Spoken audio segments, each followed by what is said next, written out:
The Maiden of the Forest by pumpkinmoose22. Chapter 10. After Kit's rather jubilant performance of leaving his room in colourful clothing, the palace went into a frenzy. Prudence marched into His Majesty's study to demand just what he was up to. Kit was just finished the letter of his first decree when she swooped in. "Ah, Prudence!" he cried happily, grinning at her. "I was just about to send for you." The royal housekeeper stilled. "Were you now? Whatever for, your Majesty?" "The time for mourning is past, Prudence," Kit declared. "I want the drapes open, fresh flowers in the halls, preferably blue with small yellow accents, and the staff to be dressed in cheerful colours. Though the season is turning into autumn, I want the colours in the palace to be bright for at least a week. Can you make that happen?" Prudence simply stared. "Of course I can," she muttered. "But, your Majesty, has something happened?" Kit grinned. "Yes, my dear Prudence, something has. I am going to take a wife." "What?" she sputtered. This was the last thing she had been expected to hear from the new king. "But your father hasn't even been given the full amount of mourning you asked for." "I asked for nothing," Kit corrected kindly. "I was too grieved to do so. The Grand Duke made that request, not I. I say the mourning is over, and therefore it is. It is time for a change, Prudence. It has been a while since a queen has graced us." Prudence frowned. She had been the leading lady of the castle, who kept things running ever since the late queen's death. She knew the rights of these things belonged to the queen, but she wasn't happy not knowing who would hold the title. "May I be so bold as to ask who is the lady that has so captured the heart of our king?" she inquired. Kit smirked and stood, holding out a long piece of parchment containing the royal seal. "This decree will answer that question, my lady. The announcement will be made today in the square, midday." "And I and everyone else are to be kept in the dark until then?" "Not everyone," Kit corrected with a smirk, enjoying the fact he was causing Prudence a little frustration. The woman was so fun to tease every once in a while. "The Royal Herald, Captain Alistair, the Grand Duke, and you will know before that time." Prudence raised an eyebrow. "I am to know?" Kit chuckled as he walked around his desk towards her, carrying the royal decree. "Prudence, you are what keeps the castle running. My queen is greatly going to need your help, so it is only fair that you know who she is before the others." A minuscule grin crossed Prudence's face. "Very well, your Majesty." The doors to the study opened again, and Captain Alistair, now sporting his bright blue uniform, and the Grand Duke in his usual black, and the Royal Herald, also wearing black, entered the room. The Grand Duke and the Herald looked confused, but Captain Alistair was all smiles. "I see the Captain has been notified of the change in attire," Kit said in a good humour. "Your Majesty, why are you not wearing the colours of mourning?" the Grand Duke wondered. "The time for mourning is past," Kit informed with a bright grin, "and my first decree as king has been made." He held it out for the herald, who took it with a curious hand. "Please read it aloud, Nigel," he requested. Nigel cleared his throat and began. "Known that our new king hereby declares his love for the mysterious princess who wore glass slippers to the ball, and requests that she present herself at the palace, whereupon, if she be willing, he will forthwith marry her with all due ceremony." He trailed off, astonished. Kit had a huge grin on his face as the others stared at him with a mix of emotions. The Grand Duke was trying to contain his disapproval. Prudence and the Herald were shocked, and Captain Alistair was beside himself with happiness. "Thank you, Nigel," Kit said, feeling quite chipper. "I want this declaration read throughout the kingdom today. Send riders to every town to deliver the news. Nigel, I want you to go to the main square at midday." Nigel nodded, still slightly stunned. He, of course, had heard of the woman the king had chased after as a prince at the ball, but he hadn't thought she had left such an impact on him. Prudence was beside herself, unsure how she felt about a princess that belonged to a mysterious kingdom becoming the queen. How was she to help the girl if she didn't know what culture she came from? Captain Alistair was merely content, rolling on the balls of his feet with happiness, a deep smile on his face. The Grand Duke, however, was livid. "You can't do this, your Majesty," he protested. "Grand Duke," Kit said a little forcefully. "Need I remind you that the royal seal is already upon the document?" You haven't consulted with any of your advisors, let alone me, the Grand Duke pointed out. The king has every right to make a proclamation known whenever he wishes, Kit replied. The matter concerns me personally, more than it does the state, Grand Duke. And therefore I have every right to make it into a decree without decisions from men who will not be marrying the lady in question. But, Your Majesty, these things are usually done through the council. Just because it's what's done doesn't mean it's what should be done, Kit replied, smirking as he once more used his princess's words for his benefit. In this case, he added. The Grand Duke took a deep breath. May I speak with you in private? Kit motioned for the others to leave. The second the doors were closed, he turned his attention solely on the Duke, who became a little less formal now they were truly alone. Your Majesty, I have already promised your hand in marriage to the Princess Shalina of Zaragoza. She was waiting until your bereavement term ended before returning to the palace to accept your hand. Kit frowned. Then you have made a grievous error, my friend, for I have always intended to marry the mystery princess. But the king, my father's dying wish was for me to marry for love. He told me to find the girl who wore the glass slippers to the ball. I am acting on that wish, Grand Duke. It is not only for his, but mine. But what if you don't find this girl? The proclamation will be read today, Kit said stubbornly. She'll come. And if she doesn't? The Grand Duke pressed. I will not discuss this further, Kit snapped, whirling around. My father's last word as king of this land will be heeded. Knowing he had almost crossed a line, the Grand Duke sobered at once. Bowing, he sighed. Very well, Your Majesty. Make the decree. Kit nodded, dismissing him. It took all the dignity and practice and precision for the Duke to leave in a fashionable manner. Kit knew he was upset, but felt his mood would pass. Prudence, Captain Alistair and Nigel were on the other side of the door, waiting to hear if they wanted further any instruction. Kit walked towards them. Prudence, please see to the things I asked of you earlier. The woman curtsied. Yes, Your Majesty. Before walking down the hall. Nigel, be sure to have the people's attention, Kit ordered. I do not want a chance for the mystery princess to not hear the decree. Of course, Nigel. Your Majesty, Nigel said with a bow and a smile. Jittery with excitement, he turned on his heel and quickly walked down the hall with the royal decree in his hand. Captain Alistair glanced at Kit. Nervous, Your Majesty? Kit smirked. A little, he admitted. Come on, Captain. I fancy a fencing match. Something to pass the nerves while waiting for your future bride to come forward, no doubt. The captain rejoined in good spirits. Kit remained silent, confirming the captain's words. He really was nervous. Her letter had said she would come to him when he was ready. Would she really? Or would something prevent her from reaching him? What would he do if she didn't come? The Grand Duke was sure to pressure him into marrying the Princess Shalina.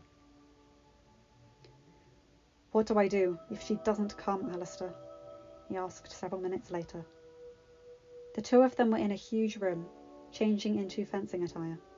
The other fencers were already in the middle of their practice, so the room was devoid of any listening ears. I would have thought you'd have a plan, should that be the case, Captain Alistair confessed. I haven't thought of anything, Kit admitted. But I need to, for I don't see the Grand Duke. The Grand Duke will try to coerce me into marrying the Princess of Zaragoza. She wasn't all that bad for a princess. No, but she's not my princess, Kit stressed. The captain chuckled. I know this, Kit.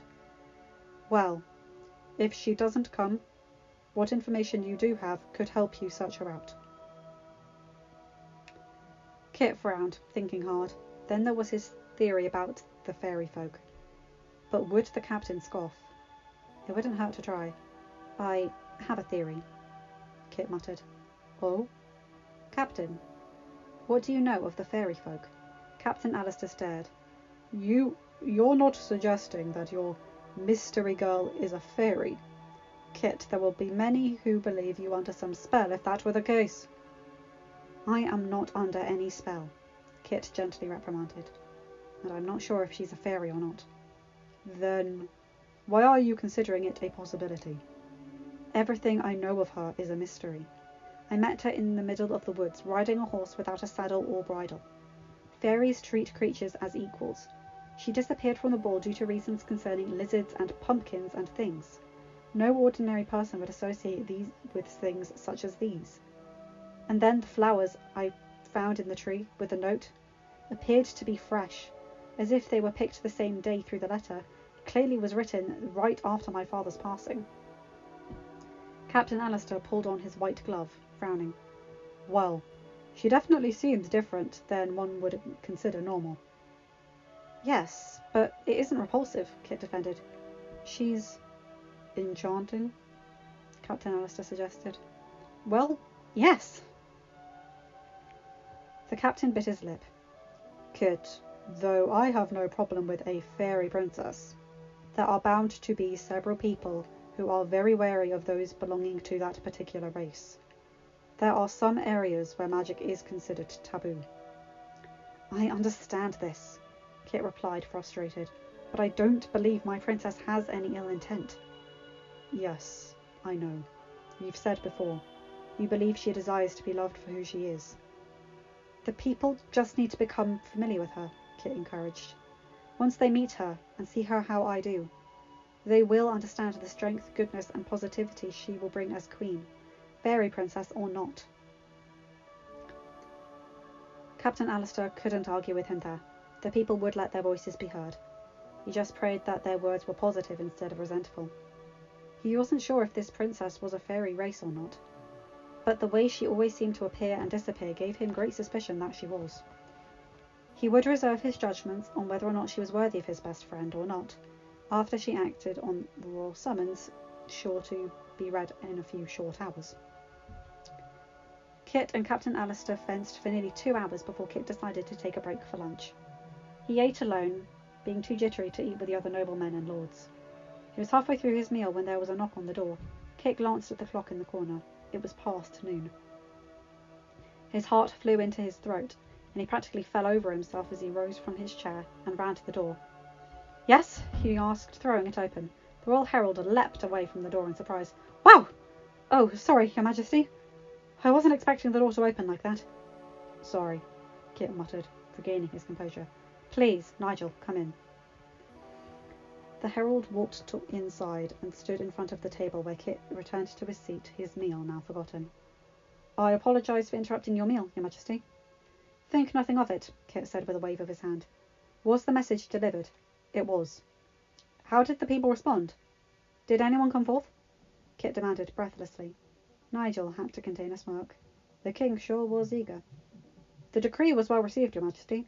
The people let out exclamations of joy, and I have no doubt everyone will know of the news by the end of the evening. But no one came forth, Kit muttered, leaning back into his chair. Not just yet, Your Majesty, Nigel answered. But the decree has only just been heard. I am sure that when your fair lady has heard the news, she will come speedily to the palace. I pray you are right, Kit sighed. Thank you, Nigel. The Royal Herald bowed before leaving the room. Kit let out another sigh. He no longer felt like eating. His princess could arrive any time. He knew he shouldn't be too upset that she hadn't magically appeared right after the proclamation was read. He needed to give her time. Running a hand through his hair, he realised he probably didn't smell the best, as he'd just come from a fencing practice. Frowning, he decided to refresh himself. 10 minutes later he was in the tub, his head leaning against the lip, his eyes staring at the ceiling.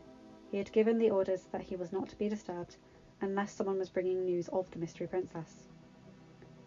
What would he do when she arrived? Should he get down on bended knee and declare his love? Or should he discuss the things diplomatically with her and then propose? Should he throw a huge party or have a private evening instead? Should he have a gift waiting for her? What gift would it be? What would she wear? Kit's thoughts continued to fester in his mind for a solid hour, as he soaked in the water until it was uncomfortable. Getting out, he dried off and threw a crimson robe over his shoulders. Now he was king, his manservants had tripled. Even though he preferred Lance and Henry, he didn't have the heart to turn to the other men down, who were more than willing to serve him with just as much devotion as they.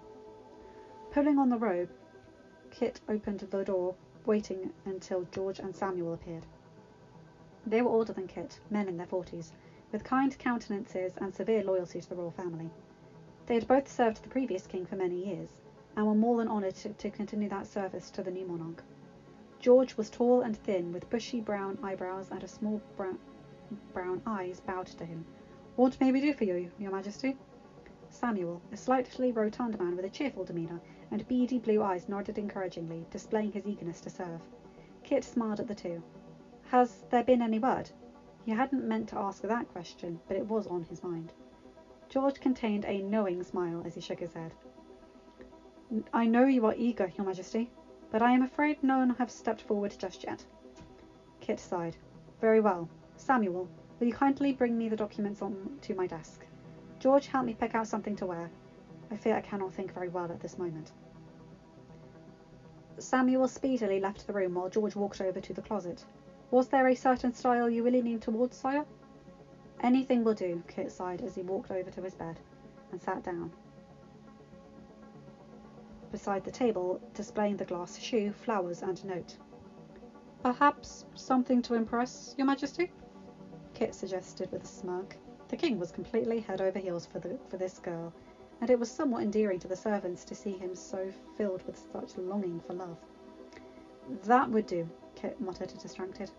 George lightly chuckled as he pulled a handsome dark green jacket with a white undershirt and black breeches from the closet and a marigold cravat from the drawer. Kit changed into the attire without really paying attention to what he was dressing himself in. George tied his cravat and helped him slip into the jacket before retrieving a shiny pair of black boots for him to wear. "Thank you, George," Kit muttered, still staring at the glass slipper. George shook his head, smiling as he remembered what it was like to fall in love with his own wife. Kit was acting the same way he had, and it was kind of euphoric to see. He hoped the mystery princess would arrive soon, before the king went into an even greater fit of sighs and dazed expressions. Samuel returned with the documents and set them on the small desk next to the window. Thanking them both for their services, and once more requesting not to be disturbed unless there was any news, Kit walked over to the desk and tried to distract himself by poring over forms that needed his approval. Time continued to tick by, and with each passing hour, Kit's heart fell another fraction, for none had knocked on his door. Where could she be? He wondered aloud, getting up from his desk and walking to the windows. Leaning against the wall, he stared out at the setting sun. The landscape had been painted a magnificent shade of red and orange from the glowing orb, and the beginnings of the evening were fast approaching from the east. The palace gardens were open before him, the fountains below flowing with a steady stream of cool water. Perhaps she will not come today, he mused. Perhaps she has travelled so far that she will be delayed until tomorrow. This hope had been reiterated several times as the day continued to press into night. Lance and Henry came to his room around 9, worried that he hadn't requested anything for dinner. Kit merely asked for something small to be brought up, while Henry helped him into his nightclothes. Both servants continued to silently worry as they left him alone once food had been brought. Kit ate the salad before him without really tasting it. His thoughts clouded with worries and doubts he didn't dare voice aloud to anyone. She had said in her letter that she had not forgotten about him, that she would come when he was ready. Surely she would have heard about the proclamation by now. It had been hours since it was given. Kit was sure it would have travelled throughout the land and the neighbouring kingdoms like wildfire. This wasn't your average piece of news. Picking up the note she had left him, Kit read it again. He found it odd that she wrote circumstances prevented her from coming to him before. Was that the case this time? But what could prevent a princess from doing as she wished? Her parents and an overbearing advisor might just do the trick. But this was a royal summons, and even if she was from a different country, it would be highly rude to refuse such a request from another royal. It could even bring about ill will and contention between the kingdoms involved. No, even if her parents did not approve, they would have allowed her to come to him, even if it was to reject him under their orders. There had to be another reason why she hadn't arrived. Maybe she just didn't want to be found. Maybe she was terrified of entering into a commitment of marriage. If that was so, he desperately needed to see her again to convey his love and assure her that he was willing to wait as long as needed in order to secure her hand. Maybe by relieving the pressure she would change her mind. But how was he to find her and say these things to her if She was hiding from him. Rubbing his eyes, Kit flung himself back onto his bed, thinking. A small bit of light from the candles flickered, causing the glass slippers to glimmer and catch his eye. Kit slowly picked her up, running his thumb gently across the clear-cut surface. It was then that he remembered he'd sent Master Brom's apprentice hunting throughout the entire land for a glass shoemaker. He had completely forgotten about it since his father's death occurred right after he had given the order. He looked at the clock and frowned. The hour was too late to call upon the royal shoemaker. He would have to wait until the morning. But what if Alice had returned empty-handed, and his mystery princess continued to be elusive? What would he do if it came to that? The slipper was still in his hand when the epiphany came to his mind. The slipper! He could use it to find her! If every maiden in his kingdom tried on the shoe, it was bound to fit someone, surely. And even if it didn't, he'd have to travel to neighbouring kingdoms until a match was found. The idea was quite thrilling, actually. Making up his mind, Kit replaced the shoe on his bedside table, blew out the candles and retired for the night in good spirits, hopeful for tomorrow. End of chapter 10. Hi guys, hope you enjoyed this. Nice little thing there. I like how the proclamation was given out and then the slipper was used. And that's how, like, it's not the first thing he thinks of. It's always a bit ridiculous, but I'm hardly the first person to suggest that. Anyway, remember to like, comment and subscribe and hit that bell to get notified whenever I upload a new video. Have a good day, night, whatever time zone you're in. Bye my guys, gals and non-binary pals. I'll see you in another video. Bye!